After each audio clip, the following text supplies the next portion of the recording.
Can I tell you something? So I have a ring. We all have ring cameras. Tell me why I saw this bleach blonde, bad built butch lady stealing my packages from my front door. And when I tell you, she hopped over my neighbor's ficus branch and tuck and rolled onto my front yard and stole the package. I said, "Bitch, you deserve that." Please welcome to the stage singer, performer, drag icon, co-host of Sibling Rivalry, and one of the founders of the brand new Drag PAC, the incredible Monét X Change.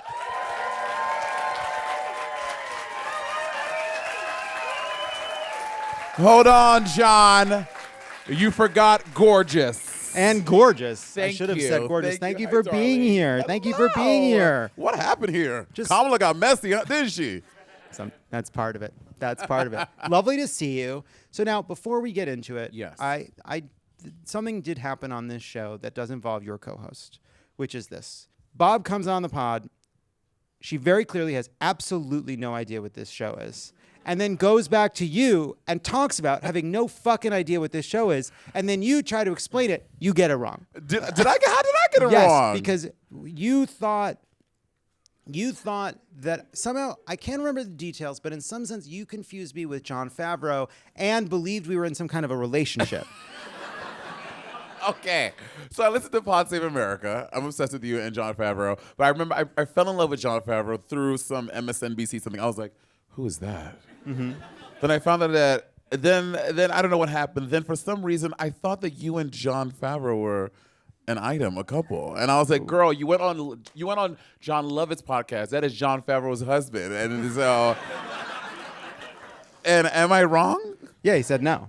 So now you have started Drag PAC. Yes. Which is really exciting. Can you just talk about like what is it? How did it come together? So it's a political action committee, and it's a PAC come together with queens, and we are here to essentially initiate to get Gen Z obsessed with politics and get them into this whole bit, because we realize that Gen Z is a huge voting bloc, and a lot of our fans happen to be Gen Z, because drag is fierce, and they're really engaged. So we felt like we could be most useful in this political cycle, and hopefully beyond, by activating them, to getting them excited about politics and having them do the work with us.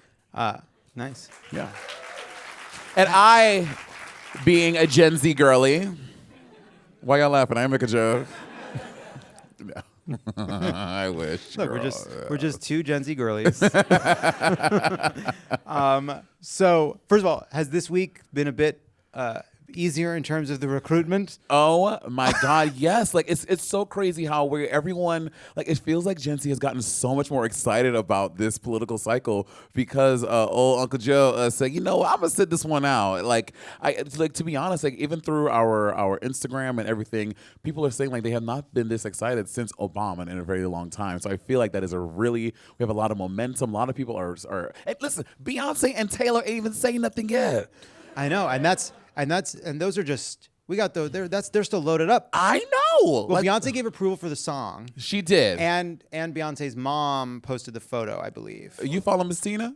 I follow people who follow Miss Tina. Okay, got you. Yeah. So when Beyonce and Taylor get on track, girl, Gen Z's about to fuck. Oh, sorry, can I curse on here? Yeah. Oh, they about to fuck it up in this motherfucker. Yeah, they're really gonna do it. It's gonna be fierce. Yeah.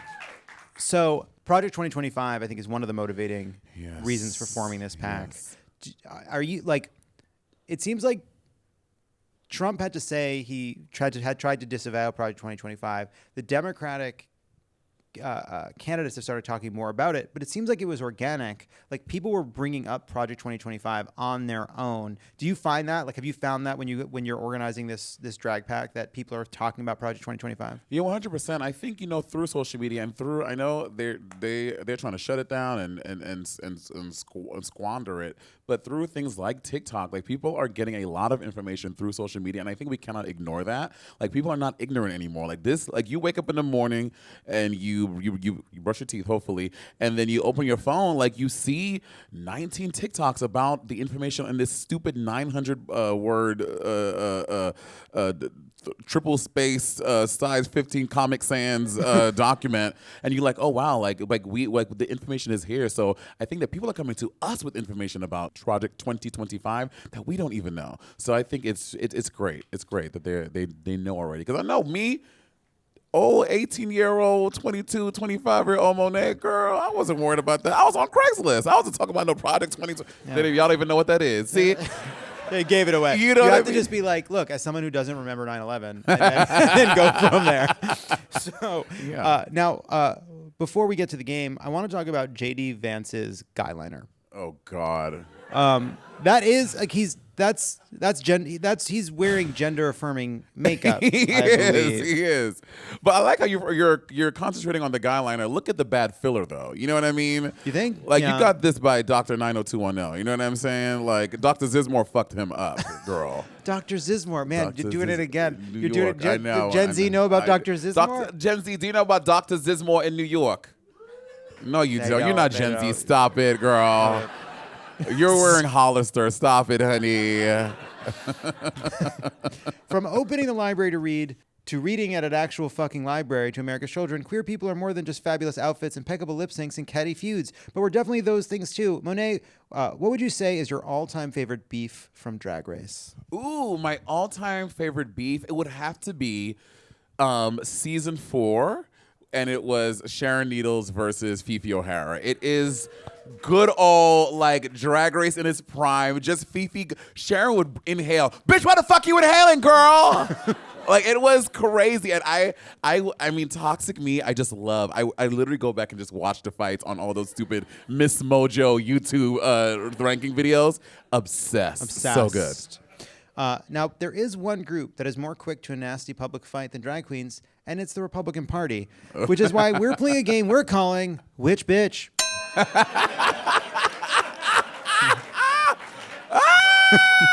That's a good one. That's a good art. That's good art.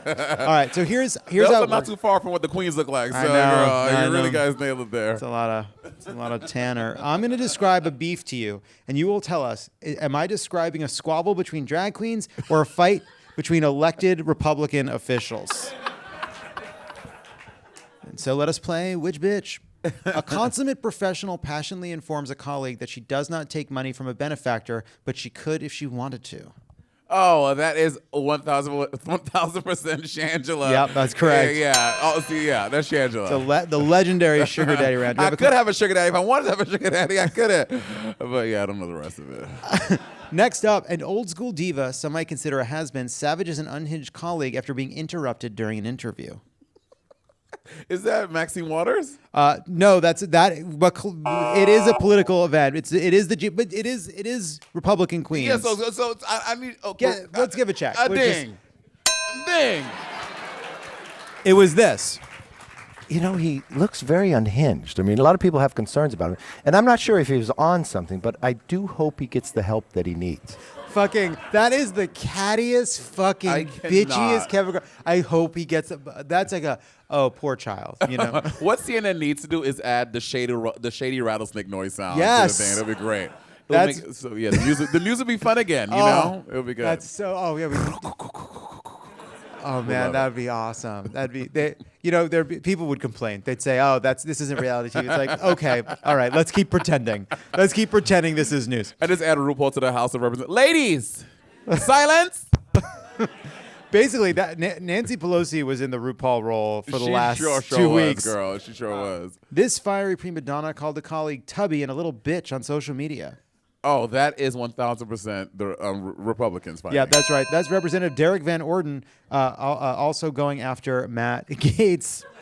So good. A little bitch. Next up, two titans clash after accusations of arrogance on a national stage. Drag queens? Yep, that's Candy Muse versus Tamisha Iman. Tamisha Iman in season 13 Untucked. Yeah. That most likely won Untucked its Emmy for Outstanding Unstructured Reality Program. I believe we have a clip. Because you're going to say and call me arrogant and like you don't like me. Bitch, you don't know me from a mother hole in the wall, all right? So I suggest... I'm not going to beat too many bitches. Yes, the hell you are. You got the right one. Yes, the hell I'm you not are, gonna baby. beat too many bitches. Like I said... I'm obsessed with Candy Muse saying anything, so girl. good. Obsessed. This is love so her. you have to have a friend who watches all the Untucks to tell you which Untucks you have to watch. And I watch this Untucked. It's so good. Next up, a jacked blonde reads an uptight colleague for filth, calling them a damn fool. A jacked blonde. That has to be a Miss MTG. It is. Yes. It is. Girl. So for Mike Johnson to actually think that his Republican conference supports sending $60 billion to Ukraine, he is a damn fool, Steve. And he's a liar. Girl, can I tell you something? So I have a ring. We all have ring cameras. Tell me why I saw this bleach blonde, bad-built, butch lady stealing my packages from my front door. And when I tell you, she hopped over my neighbor's ficus branch and tuck and rolled onto my front yard and sold a package. I said, "Bitch, you deserve that." She ate that. Doing that like, parkour. Yes, but it was like a really bleach blonde, horrible wig she had on. And I was like, you know what, Ferris, you earned that. Can I ask a personal question? Yeah. What was the package? It was an August lock. It was, and ironically, a lock. I know, and some lube. Oh. Yeah. What a funny thing to open up. Be like, well, I hope, like, if you open that, that's specific. It's very specific. Well, the lube isn't that specific. Everybody likes lube, but the lock is. She can't use it. I'm like, at least you open it, you can't use it. Just run back and just throw it and run away. You know what I mean? Like I guess I can't use it. Yeah, give it back. Just give it back. It's not valuable. It wasn't. I don't know what that's not. It wasn't a haul. It wasn't an exciting thing to It really stolen. was not. Terrible. Beach blonde butch body. It's really bleach blonde. Bad built butch body. Bleach blonde, bad built butch body. Yeah, it's too much to say. Bleach blonde, bad built butch body. Say what now? Bleach blonde, bad built butch body. So good. Honestly, Jasmine Crockett should be the next poet laureate for that one. Okay, she really should be. I want her to give the poem at Kamala's inaugural thing. Oh, now just I hadn't even thought about a poet at Kamala's inaugural. I It's just know. a fun thing to think about. We gotta stay in the fucking game. Yes, we gotta stay yes, focused. yes, we gotta yes, stay focused. yes. Can't think about that now. We can't think about that poem. We can't think about it. It's not worth thinking about. How can people support? Where's the drag pack going to be? What's it doing? Go to dragpac.org, and you guys, we have a list of ways that you can help support us, get the word out about us, and support the causes that we're interested in. Because there's a lot of anti-drag, anti-trans legislation going up out there, and a lot of this anti-drag legislation is just anti-trans legislation, just colored up in words to kind of mask it. So we are always fighting for those in our community who are the least served, and we try to make the biggest impact. So dragpac.org. Everybody go to dragpack.org. I also whether or not it's the most salient and effective way to convince a middle-aged person in the Midwest who voted for Trump than Biden and is kind of not sure where they're going to land, regardless, the way in which Project 2025 uses trans issues as a backdoor way to talk about regulating speech is so dangerous. I don't think people have fully people talk about the way in which they will take over different parts of the federal government. People talk about how Project 2025 will calls for invoking the Comstock Act to make sending abortion medication illegal. They talk about a lot of different aspects of it. I do not think people have focused yet enough. People have even talked about the fact that it talks about banning pornography, but people do not understand. The document makes clear that what is pornography to them?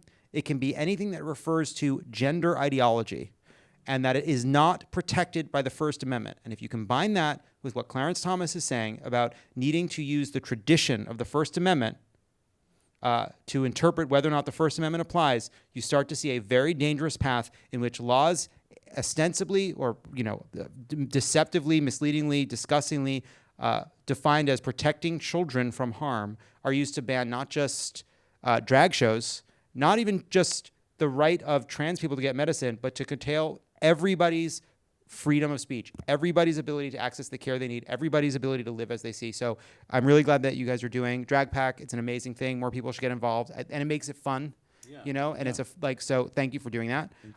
Monét X Change, everybody. Dragpac.org. Thank you.